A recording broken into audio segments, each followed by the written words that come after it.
Good morning, hungry people. So, magandang umaga sa inyo, mga kagutom. Ayan, dito po tayo ngayon sa Australia, sa may Arley Beach. So,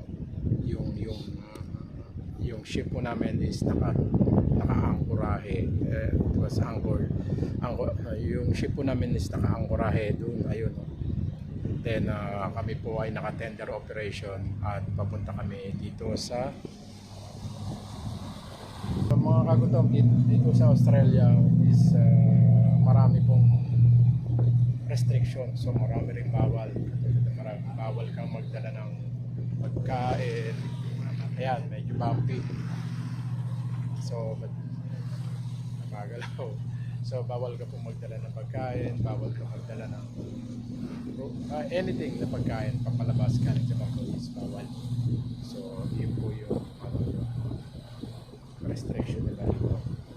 Then lahat po ng items na ilalabas namin is kailangan documented. Ganun po kahigpit dito sa Australia. So ang duty po natin ngayon is mag-set up ng water station para sa passenger na babalik galing sa kanilang mga touring. Early duty po ito, mga ka-hungry. Kaya medyo inaantok na tayo. Ayan.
Pat, shoutout ka muna sa mga taga-Pilipinas dyan, no?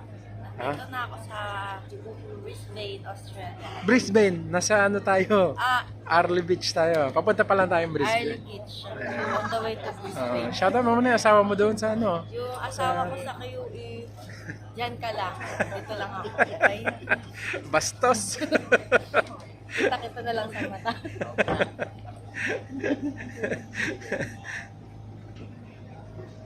Nasa Fremantle sila. Fremantle?